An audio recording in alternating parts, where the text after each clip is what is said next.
নওগাঁ সদর থেকে প্রায় 55-60 কিলোমিটার দূরে এই ওরাও উপজাতিদের বসবাস। গ্রামের নাম দেউলিয়া। আমরা যেতে যেতে রাস্তার দুই পাশে সৌন্দর্য দেখে বিমোহিত হচ্ছি। এ যেন 90 দশকের এক বাংলাদেশ। 90 দশকে ফিরে গেছি আমরা, এবং রাস্তার দুই পাশে সব গড়ে উঠেছে দোতলা মাটির বাড়ি। এগুলো দেখে আমাদের মুগ্ধ হচ্ছে, আপনারাও মুগ্ধ। বন্ধুরা, আমরা এসেছি ওরাও উপজাতিদের বাড়ি। আমার বন্ধু আমি সবাই মিলে এসেছি ওরাও উপজাতিদের বাড়ি। এই ওরাও উপজাতিদের জীবনযাত্রা, এদের দোতলা মাটির বাড়ি, সবকিছু আজকে আপনাদের ঘুরে দেখাবো। চলেন ঘুরে আসি ভিতরে, ওদের সাথে একটু কথা বলবো এবং আপনাদের সবকিছু ঘুরে। এখন আরো কোনগুলো আছে ওরা সম্প্রদায়, একটু দেখে দেখে যাই, আর বিভিন্ন তথ্য লাগবে। এই পাড়াটা পুরোটা ওরাওদের বাড়ি। কয়জন আছে এখানে? 70টা। বেশি হবে, ছেলে পিলা ভিন্ন হয়ে বাড়ি ঘর। উপজাতিদের দোকান, এনারা এখানে দোকানে বসে আছে সবাই। এই যে ম্যাক্সিমাম মাটির বাড়ি, কিছু কিছু ইটের বাড়ি এখন তৈরি হয়েছে, আগে সবগুলাই মাটির বাড়ি ছিল। এখন মাটির বাড়ি করা কঠিন। ইটের আমি যেটা জানতে পারলাম এনাদের সাথে, যে আসলে মাটির বাড়িতে আপনার প্রচুর খরচ এবং ইটের চেয়ে মাটির বাড়িতে খরচ বেশি। মাটির বাড়ির দুটো সুবিধা, প্রচন্ড শীতের মধ্যে ঘরে গরম, ঢুকলে গরম, সবসময় গরম থাকে, মানে শীতের দিনে গরম থাকে, ঠান্ডা ঘরে ঢুকলে গরম, আর এই গরমের দিনে ঠান্ডা না। ভালো। এই যে আমরা মাটির বাড়ির ভিতরে ঢুকছি। ওরাও সম্প্রদায়ের, ওরাই সম্প্রদায়ের বাড়ি। এই যে ভিতরের মাটি দেখুন, এবং এটা দোতলা। উপরে এরকম বড় বড় কাঠের, এটা হলো তাল গাছের তৈরি না? হ্যাঁ, তাল গাছের ফ্রেম, আর এটা হলো বাঁশ। আর এইটা সিঁড়ি নাকি? আচ্ছা, এরকম মাটির সিঁড়ি কি পুরা দোতলা পর্যন্ত ওঠে না? আচ্ছা, এই ঘরের ভিতরটা একটু দেখাই। খুব সুন্দর, কিন্তু গরমের দিনে ঠান্ডা, সম্পূর্ণ ঠান্ডা। এসে তো মনে হচ্ছে প্রচুর ঠান্ডা।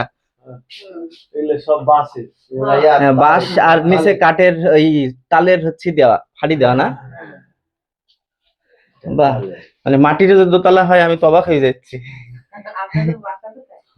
আমার বাসা অনেক, এটা দোতলার, এবং এইগুলো প্রচুর সফট মনে হচ্ছে এবং ঠান্ডা, প্রচুর ঠান্ডা বাড়ি। এই যে দোতলা, এর নিচের যে ফ্লোরটা দেখছেন, এটা কিন্তু দোতলার উপরে। আমরা এখন ওরাও উপজাতিদের দোতলার বাড়ি দেখাচ্ছি। উপরে টিন না? এখানেও ওরকম চাটাই হবে, সব বাড়িগুলোতে এখানে চাটাই আছে না? চাটাই থাকবে। আর একটা বাড়িতে কিন্তু সবকিছু আছে, কবিতর থেকে শুরু করে হাঁস, মুরগি। হ্যাঁ, এখানে কবিতর ভিতরে কবিতর গুলো,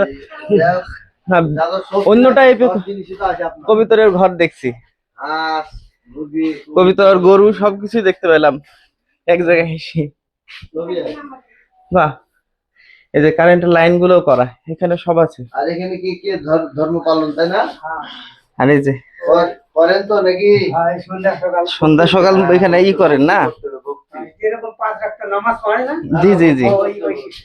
ও আচ্ছা আচ্ছা, আপনারা কি এখানেই বসত ভিটা আপনাদের? আচ্ছা, আর এখানে হচ্ছে মানে আপনার বাবা দাদারা এখানেই তো জন্ম নিছে সব? না না, তাহলে বাড়ি হলো দক্ষিণ বলতে ভারতের ওই পাশে? না না না, এই দক্ষিণে, মানে এই এলাকারই দক্ষিণের সাইডে। আপনারা এখানে উঠে এসেছেন না এখান থেকেই? না, বাবারা এসে। ও আচ্ছা, আপনার বাবারা এসেছে। হ্যাঁ, এখানে কতটি বাড়ি ছিল আপনারা একসাথে? এই পাড়াটা এক জায়গাতে ছিল, আমাদের ছড়িয়ে ছিটিয়ে গেছে।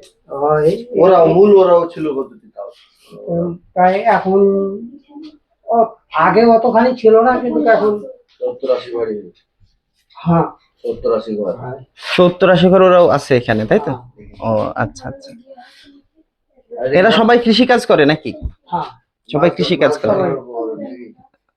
দেখিস পড়ে না যাস, সাবধানে।